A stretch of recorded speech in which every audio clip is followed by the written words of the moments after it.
Binge the full week of The Ray Taylor Show ad-free over at inspireddisorder.com/plus. This is The Ray Taylor Show. Nightmare Alley, movie that just came out last year, 2021. A remake of a film that came out in, I want to say, in the 40s, maybe late 40s. And apparently both are based on a book. I have not read the book. I have, however, recently watched the original, and I wanted to rewatch the original after having seen this to do a better compare and contrast between the two. But it was no longer available. Literally the day after it was removed from Criterion, which it had been living for a few months at least that's how long it's been since I've seen it, was no longer on Criterion Channel, so no access to it. It wasn't available on any streaming service, so I was not able to get a refresher on that. But one of the big reasons why I wanted to refresh my memory on the original is because I didn't like this one. I did not. I mean, there's aspects of it I did enjoy. I will talk about the things that I liked about it. Obviously, Guillermo del Toro is an amazing director. I love most of his movies. I don't think I've seen all of them, but I enjoy his visual style. I enjoy he has a very unique kind of a look, an aesthetic to his movies, which I appreciate. Kind of more like almost a Tim Burton-y, but a little bit more edge, not as like cartoony, but still that same type of like dark, sinister, kind of scary feel to it, but also very like heightened reality on some levels as well.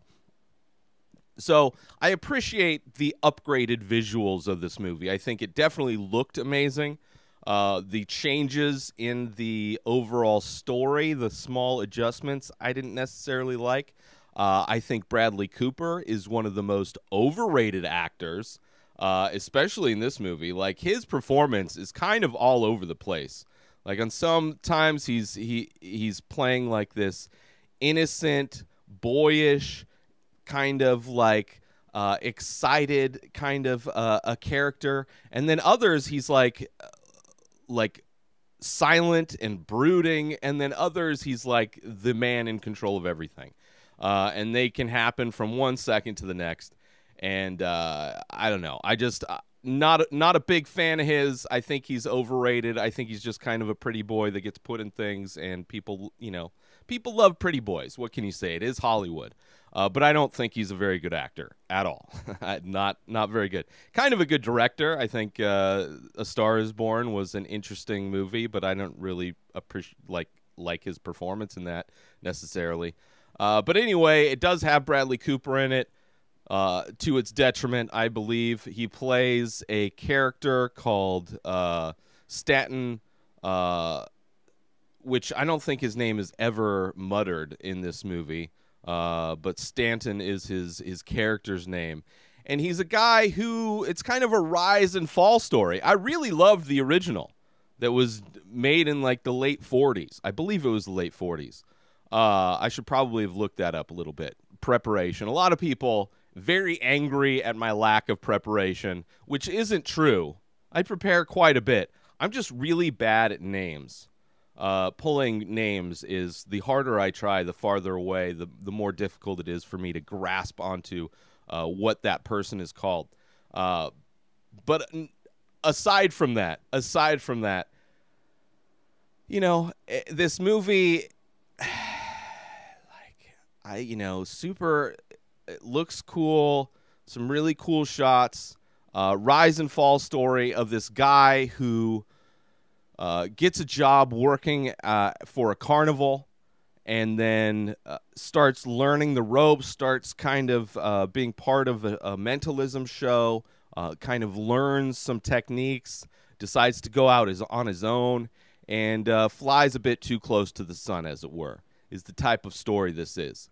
My big problem with this movie, and especially how this movie starts, is that Bradley Cooper's character is literally, first off, doesn't say a word until like more than 7 minutes in. The first words he utters are to the geek of the show, which back in circus times, back in those days, the geek was a human who has like a feral human, basically.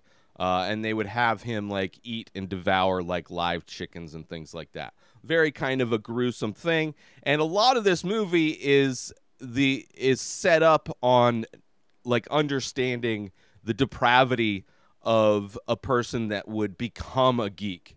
And the first words Bradley Cooper said, like, the geek gets out in a scene and everybody in the circus is looking for this geek, and he finds him. And the first words he says is that everybody's looking for you. But before that, before he says any words, Bradley Cooper stalks a little person from a train station to the circus without saying a single word. Ron Perlman, right? Like the casting, you have Ron Perlman, who looks like kind of, he actually looks like a strongman. And then, little people are like the easy shorthand for, sideshow freaks, I guess, which later on in the week I'm going to be reviewing the movie Freaks from 1932. But this movie does little shorthand. They give some work to a little person. They give some work to Ron Perlman. And Bradley Cooper's character just stalks this little person to the circus. Ron Perlman's character offers him a job without Bradley Cooper having to say a word. Like, at first he's like, "What are you doing here, buddy? You better watch yourself." And he's like, "Oh, you know what? I think we could use you. Why don't you go over there?" Right? And then, without saying a word, he gets offered another job. It's like, "Hey, buddy, we're actually going to this other location. You want to come with us and work for us there?" Gets another job without saying a word. No interviews, not even saying hello. There's zero interaction. It's just Bradley Cooper, mouth shut, staring at a person, silently brooding, and gets offered not one, but 2 jobs. Then, after this job, then he gets a third opportunity. Steady employment. 0 words spoken still. Now, at this point, I believe he had actually said some words in the movie to the geek, but not to any of these people that are offering him employment. Not a single person, not a single word spoken. Bradley Cooper, "Hey, you want a job?" And this is supposedly taking place in a time when when jobs are kind of hard to come across. Like, that's why people are desperate to go work at anywhere like a circus, because there's not a lot of opportunities. And yet Bradley Cooper, without any questions, the complete lack of an interview whatsoever, is offered not 1, not 2, but 3 jobs.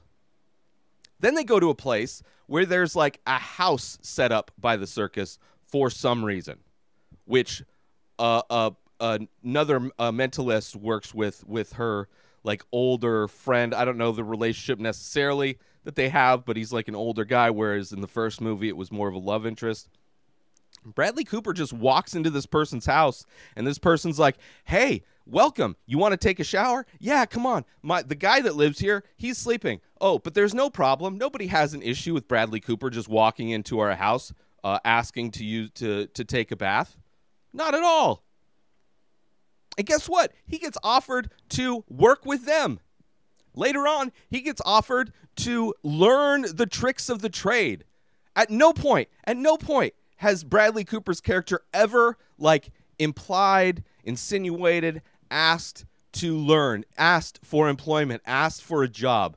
Like, these things are just effortlessly handed to him throughout the movie. Feels a lot like the vibe of that kind of effortless success that happens in movies that are like lazily written, in my opinion, happens all the time in biopics. And it feels so much like that in this movie, where the writer, the people that wrote this movie, which Guillermo del Toro is one of the credited writers of the screenplay, but also Kim Morgan, which this is her first feature-length film. She's written a couple screenplays for short films, but and I don't know what the book is. Maybe this is more true to the book. I don't know. The Many Faces is an ongoing abstract ink portrait series that I started many years ago. I release a new face every day, but go to inspireddisorder.com to check them out. So many available. But as a listener to The Ray Taylor Show, you can save 10% when you use coupon code INSPIRED when you check out. So go to inspireddisorder.com/TMF. That stands for The Many Faces. Go check them out. Browse the entire collection. And when you decide on a piece, or maybe multiple pieces, make sure you use coupon code INSPIRED when you check out, and you'll save 10%. As a big thank you for checking out my work, for collecting my work, and for listening to The Ray Taylor Show. And with that said, let's get back to the show. But as somebody watching it, I'm going like, first off, I'm like, is Bradley Cooper ever going to say a word? Like, is that a big swing this movie's taking? No, he ends up talking eventually, but never to get a job. And in no way ever trying to ask to learn anything. It's just people like offering these things to him for some reason. I had a big problem with that. Like, just lazy. And because of that, because this movie starts out like that, I'm like, okay, it's already set me off on a path of I'm not a fan of this movie. It's like very lazy writing, very lazy. It's very stylish, yes, but very lazy writing. Like, so much of what happens is just so lazy. But then you get into it, you get into the story, everything, like even everything's extra in this, despite the fact, except for when Bradley Cooper's like dialogue. That's very not extra. But like, there's a scene when they are looking for this geek. The geek gets out, right? Bradley Cooper goes into like a haunted house kind of a thing, you know, the thing where you'd go at a carnival, you'd go in and there's a bunch of scary stuff that you see. It's probably, I think it was a ride in this one, but it could also be like, you know, there's funny mazes and things like that at carnivals. This is one of the horror ones. This one's supposed to scare you. But for some reason, he walks in, and the guy he walks in there with decides to turn it on. And it's like some of the best set decoration ever seen in a modern day theme park, let alone in a traveling circus in like the 1920s. Like just way over the top, kind of like amazing looking theatrics in what is supposed to be a circus in the 1920s. But Guillermo del Toro, he brings a little, you know, he brings this zhuzh to it, which is fine. And some of that, Bradley Cooper's character, you know, he enjoys, he's walking by one of the sideshows, and it's this woman who electrocutes herself, and it's this amazing thing where she like is able to stand electric current passing through her body, and he has this great idea of to make this show far more theatrical, just out of nowhere. Just like, I got this great idea, like to bring drama to the show. Like, he's all of a sudden he's an expert in storytelling and theater and drama and stage production. And he builds like this whole rig out of nowhere. It's like, what is going on? Like, this guy is getting jobs. He just so happens to be amazing at them. But then the story, the thing I like about the story, the thing I like about the original, the original sets up the geek a lot better. Because the way this movie ends, it has to hit. The way this movie ends, because it's a rise and fall, the fall aspect of it, the ground floor of the fall in the original is set up very much by how desperate somebody has to be to become a geek in this circus. Like, that is the lowest of low. This is your last-ditch attempt at anything in life, is to become a geek. But in this movie, it takes a while before they even, like, talk about how a geek becomes a geek. It changes from the original anyway. I don't know if it's close to the book, like I've said before. It posits that a person who becomes a geek is done so because of opium they spike. They're like alcoholics at first, but then they get them addicted to opium, and then every time they're going through withdrawals of opium, it's like them using that as a way to control this person to stay as a geek, to stay as a desperate geek. Which it's like if you are having to trick somebody into becoming a geek, then it doesn't land as hard when a character loses everything and that is where they end up. So the whole story, which is a ride, which I appreciate, it's not, doesn't always take place at the circus. That's just kind of where it starts. This is where Stanton gets his feet wet, right? He meets these people, and these people in this movie effortlessly tell him everything and give him all of the knowledge he needs. And then with that knowledge, with this, like, they go into really the minutia of how mentalism works and all of the tricks that they use to do the mentalism, where the first movie doesn't really delve into that minutia. It's focused more on character dynamic and why, like, this character who's comes in and he's like, he actually has to interview for a job, and he's asking about, like, the geek. All of these things are set up at the very beginning of the first movie, whereas this one, a lot of that stuff is kind of thrown in middle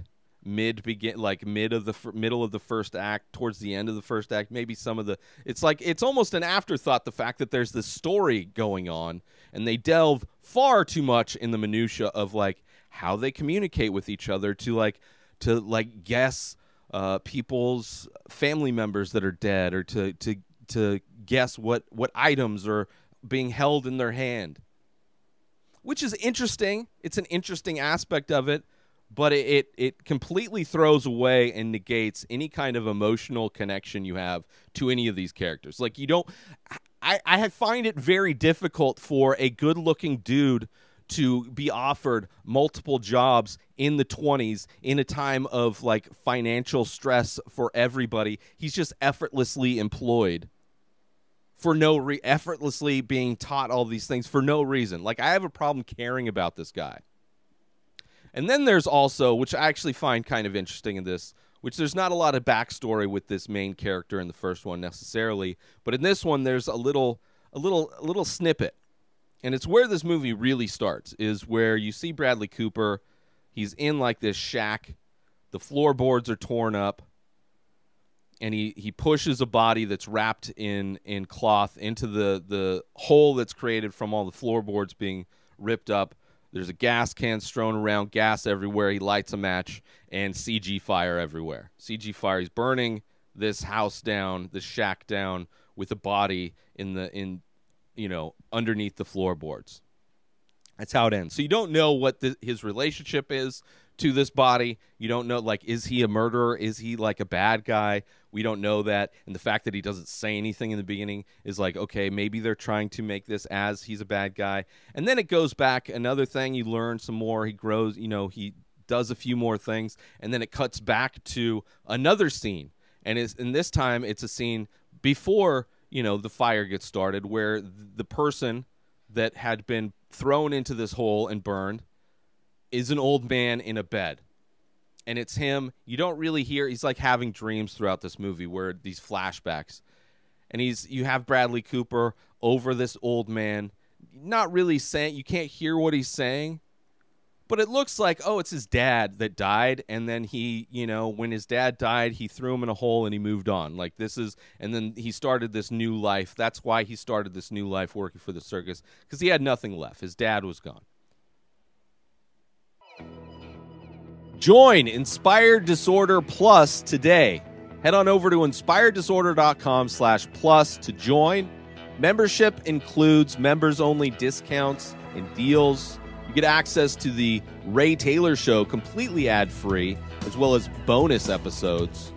You get access to the complete live painting archive. You also get access to every single podcast ever produced by Inspired Disorder, hosted by Ray Taylor. You get access to Ray Taylor's personal blog, as well as the opportunity to ask me any questions. So if you want to start a podcast, you're into art, Ask Me Anything. And so many more things are being added every day to Inspired Disorder Plus. So sign up today, become a member, head on over to inspireddisorder.com/plus and become an Inspired Disorder Plus member today. And then later on, even further on, because now we see him leaving the circus with this other performer, that there's supposed to be like this break because he's like in a relationship with somebody, but then he ends up going with somebody else, and he was just using that initial relationship to for information. At least in the original, it's like that. So there's some emotional like friction involved with him leaving the circus and going with this other person, whereas this movie and everything else in this movie is effortless. He leaves, he goes on his own to do these mentalist things outside of the circus, to be his own independent performer with his new helper or whatever.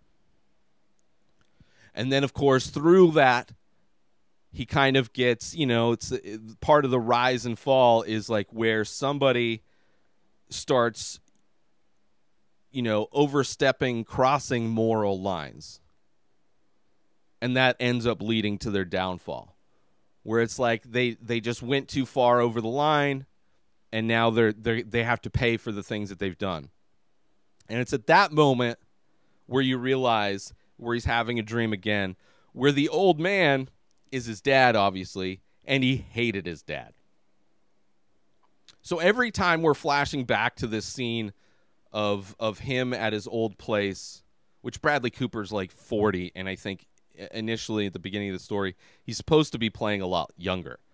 I mean, the casting of this is pretty off. Like, there's no way Bradley Cooper, like they cast way too old. Way too old. And part of that doesn't make any sense. Like, why is this old man, like, he's acting like a young kid at times? Like, he has a youthful energy to him at moments that doesn't really fit with other parts of his performance, but also doesn't fit with the fact that he's 40-something years old. It is what it is. But the flashbacks are interesting because every time it flashes back, you as the audience have a different perspective. There's new context for what's going on. And also informs the way his character acts, which a big part of this also is because it's dealing with mentalism and that kind of grift, that kind of trick that they do. A lot of that is like early psychology, just understanding how people's past traumas will affect them as an adult, and using that to be able to tap into convincing them that you're a psychic person. So that aspect is interesting, but I think all that stuff is tackled in the first one again.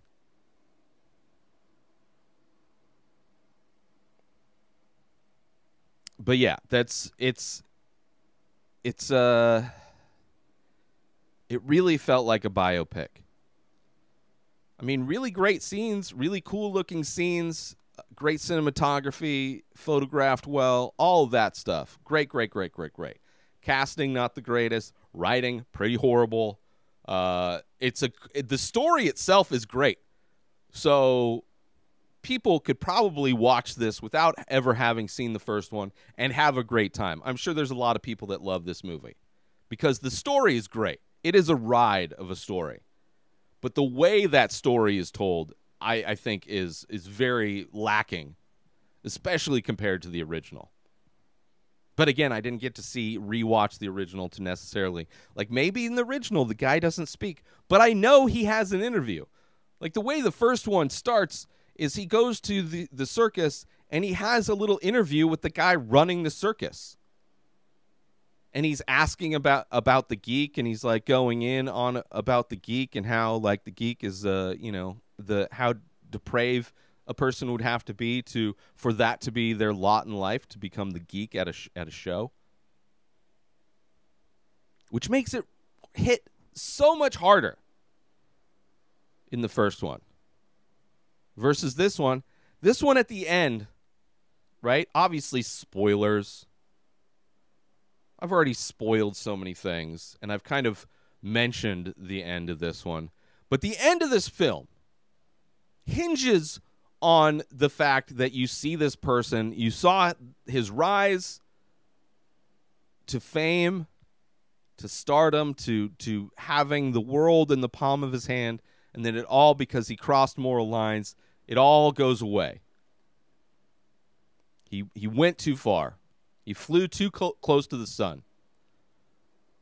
And it all goes away. And that thing that was foreshadowed in the middle of this movie, but in the first movie was foreshadowed at the beginning of the movie, comes to fruition. Where his character, like he's homeless or whatever, and then he stumbles upon another circus, and he actually has an interview this time with the guy running the circus. The first in his life, apparently, a conversation that he has with somebody that has to weigh the positives and negatives of bringing this person on. But his character, of course, ends up becoming a geek. And there's this scene where Bradley Cooper is like laughing, and it's supposed to be like a sad moment. It's supposed to be a moment where you realize this character has lost it mentally. He's just lost it. But it's not at all. It's like just Bradley Cooper giggling. Like it's supposed to be dark, like almost like like the Joker, like that kind of a laugh, like a maniacal kind of a laugh, but also like a failure, or like just like all the emotions that would be normally attached to that scene where this character had everything and lost it all, and now he is subject to being the most like gruesome aspect of the circus, so much so that they have to hide the fact that they have a geek at all in the circus. And he's supposed to have this laugh, like laughing because there's nothing left. And it doesn't have that emotion to it at all. At all. It's just Bradley Cooper giggling at the camera. Just not a good, like, I did not buy it at all. There's definitely aspects of this movie I enjoyed, but overall, I would far recommend the original Nightmare Alley than this one.